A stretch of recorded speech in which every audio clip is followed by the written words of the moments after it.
श्री शिवाय नमस्तुभ्यम दोस्तों। आप सभी लोगों को 2024 नव वर्ष की बहुत बहुत हार्दिक शुभकामनाएं।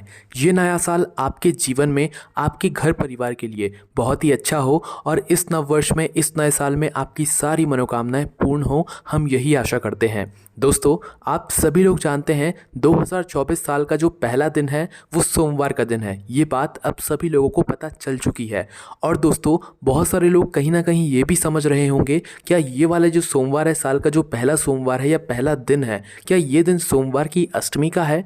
तो दोस्तों, हम यहाँ पर बता दें कि सोमवार की अष्टमी का तो ये दिन नहीं है, पर सोमवार की अष्टमी जैसा ही ये दिन है। क्योंकि दोस्तों, आप सोच सकते हैं कि पूरे साल का जो पहला दिन पड़ रहा है वो भगवान शिव जी का दिन पड़ रहा है, मतलब सोमवार का दिन पड़ रहा है। इसका सीधा सा मतलब ये है कि पूरे साल भर आपको भगवान शिव जी की कृपा प्राप्त होने वाली है। तो आपको टेंशन लेने की बिल्कुल भी ज़रूरत नहीं है। इस बार भले ही साल के पहले दिन पहले सोमवार को सोमवार की अष्टमी ना पड़ रही हो, पर सोमवार की अष्टमी के दिन जो आप लोग उपाय करते हो, जो उपायों को करने से आपको फल मिलता है सोमवार की अष्टमी से, वही उपाय हम आपको कुछ इस दिन करने के लिए बताएंगे। जिन उपायों को अगर आप लोग इस साल के पहले दिन कर लेते हैं तो आपके घर में, आपके घर परिवार में पूरे साल कभी धन की कमी नहीं होगी, पैसों की कमी नहीं होगी, कभी आपको पैसे किसी से मांगने नहीं पड़ेंगे।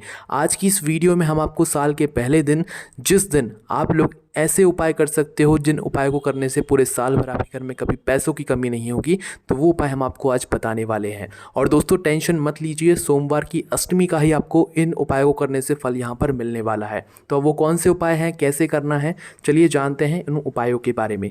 दोस्तों, सबसे पहला जो हम आपको उपाय बताएंगे, ये वो उपाय बताएंगे जो उपाय अगर आप लोगों ने इस साल के पहले दिन या पहले सोमवार को कर लिया, आप ये मानकर चलना पूरे साल भर आपको पैसों की कमी नहीं होगी। मतलब आप मेहनत करते हो तो पैसा आपके पास आएगा ही आएगा, और अगर नहीं करते हो तो नहीं आएगा। ठीक है, तो पैसा आएगा तो मेहनत आप लोग ज़रूर करना, पैसा आता जाएगा। ठीक है, करना क्या है वो सुनो। देखो, नियम बना लेना, साल के पहले सोमवार से आप लोग एक कमल का फूल, क्या, एक कमल का फूल अगर मिल जाए, साल के पहले दिन विशेष रूप से कोशिश करना एक कमल का फूल लाना, और प्रातः का सुबह सुबह स्नान करके शुद्ध होके भगवान शिव जी के मंदिर जाकर दर्शन करके उनके ऊपर एक कमल का फूल चढ़ा देना। ठीक है, एक कमल का फूल अगर आप लोग चढ़ा दो, और कुछ लोगों को अगर ये कमल का फूल ना भी मिले तो उस जगह पर आप लोग एक और काम कर सकते हो, जिस काम को करने से, जिस उपाय को करने से आपको यही फल मिलेगा, धन प्राप्ति वाला। ठीक है, तो अगर आपको कमल का फूल नहीं मिलता है तो आप ले लेना एक कमल गट्टा। ठीक है, एक कमल गट्टा लेकर आप एक लोटा जल भर लेना। ठीक है, क्योंकि आपको कमल का फूल नहीं मिला है, कमल का फूल मिल जाए तो फिर इस वाले उपाय को करने की ज़रूरत नहीं है। ठीक है, तो करना क्या है, एक लोटा जल भरना है, उस एक लोटे जल के अंदर कमल गट्टा डालना है। कमल गट्टा डालने के बाद इस लोटे जल को लेकर शिव जी के मंदिर पहुंचना है और शिव जी की शिवलिंग के ऊपर इस जल को चढ़ा देना है। कमल गट्टा शिव जी पर ही चढ़ जाना चाहिए, उसे वापस लेकर नहीं आना है। जैसे ही आप लोग यह जल चढ़ा दें या कमल का फूल लेकर गए हैं तो कमल का फूल चढ़ा दें, उसके बाद में भगवान के पास में 2 मिनट बैठना, हाथ जोड़ के प्रार्थना करना, विनती करना कि हे भगवान, हम पूरे साल अपनी तरफ से पूरी मेहनत करेंगे, बस आपका आशीर्वाद सदैव पूरे साल बनाए रखिएगा। हम इस बार बहुत मेहनत करेंगे, हमारे घर में कभी भी पैसों की कमी ना आए, धन की कमी ना आए, और हमें किसी से पैसे ना मांगने पड़ें। ठीक है, तो ऐसी आपको प्रार्थना करना है और अपने घर पर वापस आ जाना है। ये वो उपाय है जिस उपाय को करने से आपके घर में या आपको कभी भी पैसों की कमी महसूस नहीं होने वाली है। ठीक है, चलिए अब बात करते हैं दूसरे उपाय के बारे में। दोस्तों, आप लोगों ने सोमवार की अष्टमी का 31 चावल के दाने वाला उपाय तो सुना ही होगा, है ना। अब वो चावल का दाने वाला आपने उपाय सुना है, तो भाई इस दिन किए जाने वाला एक चावल का दाना वाला उपाय भी हम आपको बता देते हैं। इस चावल के दाने को उपाय करने से आपके घर में धन बढ़ता है, पैसा बढ़ता है और आपके घर में सुख समृद्धि आती है। ठीक है, तो अब उपाय में क्या करना है वो सुनो। देखो, ये उपाय शाम के समय का है, तो साल का पहला दिन रहेगा 1 जनवरी 2024 को शाम के समय प्रदोष काल में आपको एक दीपक तैयार करना है। मिट्टी का ले लेना वो दीपक, उस मिट्टी के दीपक के अंदर आप लोग रखना 2 बाती। क्या रखना? 2 बाती। अब वो 2 बाती आप लंबी भी रख सकते हो, गोल भी रख सकते हो, ये आपके ऊपर है। अगर आप शाम के समय अपना लक्ष्मी जी के भाव से वह बाती रख रहे हो तो लंबी रख लेना, शिव जी के भाव से रख रहे हो तो गोल रख लेना, ये आपके ऊपर है। ठीक है, चाहो तो लंबी रखो तो ज़्यादा अच्छा रहेगा, है ना। तो 2 आप लोग बाती रख लेना, 2 बाती का आप लोग दीपक तैयार करना, मतलब 2, सिर्फ 2 जगह से वो बाती जलनी चाहिए। ऐसा ना हो कि आपने वो लंबी बाती 2 रख दी और 4 जगह से जला दो, तो इसलिए हो सके तो लंबी रहने देना। आप गोल बाती लेना, गोल बाती 2 उस दीपक के अंदर रखना, दोनों बाती को जलाना, बस 2 जगह से वो दीपक जलना चाहिए। एक ही दीपक हो, 2 जगह से जलना चाहिए, तो गोल बाती से ही वो जल पाएगा, है ना। तो 2 बाती रखकर उसके अंदर शुद्ध देसी गाय का घी डालकर और एक चावल का दाना डालकर, क्या डालकर, मात्र एक चावल का दाना लेना है, उस घी के अंदर डाल देना है, ठीक है, मतलब उस दीपक के अंदर। और इस दीपक को लेकर आपको जाना है शाम के समय किसी भी बेलपत्री के पेड़ के नीचे। कहाँ पर जाओगे? बेलपत्री के पेड़ के नीचे। और बेलपत्री के पेड़ के नीचे जाकर आपको क्या करना है? शिव और शक्ति के नाम से इस दीपक को जला देना है। क्या करना है? शिव और शक्ति के नाम से इस दीपक को जला देना है। और अगर आपके जीवन में कोई दुख और परेशानी चल रही है, समस्या चल रही है, आप बहुत ज़्यादा परेशान हो, तो उसका एक बार स्मरण कर लेना है। आपको आपके नए साल में उस दुख और समस्या से छुटकारा मिल जाएगा, ठीक है। तो ये वाला उपाय आप ज़रूर करके देखिएगा। उसके बाद में दोस्तों बात करते हैं अगले उपाय के बारे में, जिस उपाय को करने से आपको सोमवार की अष्टमी के दिन किए गए फल का यहाँ पर, मतलब उपाय को करने का फल यहाँ पर मिल सकता है। और दोस्तों ये वाला जो उपाय है ये 108 बिंदी वाला उपाय है। साल का पहला दिन 108 बिंदी वाला उपाय जो व्यक्ति करेगा वो भगवान से जो मांगेगा उसे उसके नए साल में वो चीज़ ज़रूर मिल जाएगी, ठीक है। पर उपाय को सही तरीके से करना। कैसे करोगे? देखो 108 बिंदी वाला उपाय में आपको करना क्या होता है, थोड़ा ध्यान से समझो।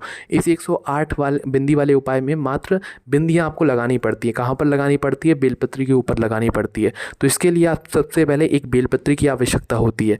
ऐसी बेलपत्र जिस बेलपत्री की डंडी में डूठ लगा हुआ, डूठ कहने का मतलब है उस बेलपत्र की डंडी में मोटा मोटा सा भाग हो, वो वाली बेलपत्र आपको लेना है। थोड़ा सा पीला चंदन लेना है, ठीक है। और सिर्फ इन दोनों चीज़ों को लेकर आपको पहुंच जाना है शिव जी के मंदिर में। कब जाओगे? सुबह सुबह जाओगे, ठीक है। शिव जी के मंदिर पहुंचकर पहले पूजन अर्चना जो करना चाहो वो कर लेना। उसके बाद में शिव जी की शिवलिंग के पास में बैठना, और बैठने के बाद क्या करना है? अपनी उस बेलपत्र का जो चिकना भाग है वो अपने सामने की तरफ रखना। अब उससे पहले आप लोग क्या करना कि उस बेलपत्र की डंडी में से वो दूध तोड़ लेना, क्योंकि उसी दूध से हम लोग पूरा उपाय करने वाले हैं, ठीक है। तो आपने बेलपत्र की डंडी ली, डंडी में से जो पीछे का आखिरी का जो भाग होगा मोटा मोटा सा वो तोड़ लेना, ठीक है। उसे तोड़ने के बाद इस दूध को आप लोग अपने चंदन में थोड़ा सा पानी मिलाकर इस चंदन के अंदर इस दूध को भिगो लेना, मतलब पूरे में मतलब मिला लेना, ठीक है, जिससे कि ये दूध पूरा चंदन में भीग जाएगा। अब इसी दूध से आप लोगों को अपनी इस बेलपत्री पर जो चिकना भाग है उस तरफ बिंदियाँ लगानी है। कितनी बिंदियाँ लगानी है? 108 बिंदियाँ लगानी है। कहाँ कहाँ पर लगानी है? तीनों पत्तियों पर आपको बिंदियाँ लगानी है। तीनों पत्तियों को मिलाकर कुल 108 बिंदियाँ आप लोगों की लग जानी चाहिए। अगर जगह की कमी पड़ जाए तो एक के ऊपर एक बिंदी भी यहाँ पर आप लोग लगा सकते हो, पर कुल मिलाकर 108 बिंदी लगानी है। शिव जी के मंदिर में बैठकर ही लगानी है। और हर बिंदी को लगाते समय श्री शिवाय नमस्तुभ्यम भी आपको ज़रूर बोलना है, ठीक है। तो बिंदी लगाते समय श्री शिवाय नमस्तुभ्यम बोलकर पूरी 108 बिंदियाँ यहाँ पर आप लोग लगा देना है ना। पूरी 108 बिंदियाँ जैसे ही आप लोगों की लग जाए तो मात्र इस बेलपत्र को भगवान शिव जी की शिवलिंग के ऊपर जैसी बेलपत्र चढ़ती है वैसे चढ़ाते हुए धन प्राप्ति की कामना करते हुए अपनी मनोकामना बोलती है उस बेलपत्र को शिव जी की शिवलिंग के ऊपर आप चढ़ा देना, ठीक है। और श्री शिवाय नमस्तुभ्यम बोलकर ही पूरी 108 बिंदियाँ लगाना। श्री शिवाय नमस्तुभ्यम बोलकर ही आप लोग ये बेलपत्र को शिवलिंग के ऊपर चढ़ा देना और अपनी मनोकामना या धन प्राप्ति के लिए प्रार्थना कर लेना। आप विश्वास नहीं मानोगे, आपको पूरे साल कभी किसी चीज़ की यहाँ पर कमी नहीं होने वाली है, ठीक है। उसके बाद में दोस्तों बात करते हैं अगले उपाय के बारे में। दोस्तों नया साल है और आप अपने जीवन से दुख और संकटों को दूर करना चाहते हो, अपने घर में सुख शांति चाहते हो, धन समृद्धि को बढ़ाना चाहते हो, तो उसके लिए दोस्तों आप लोगों को ये वाला उपाय करना है। इस उपाय में मात्र आपको 1 लोटा जल लेना है। उस 1 लोटे जल के अंदर आप लोगों को थोड़ा सा चंदन डालना है। थोड़ा सा चंदन डालने के बाद एक सफ़ेद फूल डालना है। सफ़ेद फूल जो भगवान शिव जी पर चढ़ता है वो वाला सफ़ेद फूल। और डालकर क्या करना है आप लोगों को कि इस जल को लेकर शिव जी के मंदिर जाना है और शिव जी की शिवलिंग के ऊपर मात्र इस जल को आपको चढ़ाना है सुबह सुबह और अपने मन की बात बोल देना है, ठीक है। भले ही वो धन से जुड़ी हुई समस्या है क्यों ना हो, पैसों से जुड़ी हुई समस्या है क्यों ना हो, वह मन की बात आपको बोल देना है। आपकी मनोकामना इसी नव वर्ष में पूर्ण ज़रूर हो जाएगी। उसके बाद में दोस्तों बात करते हैं अगले उपाय के बारे में, जिस अगले उपाय को करने से आपके घर में धन संपदा पैसों की कभी कमी नहीं होगी, वो आता ही जाएगा, ठीक है।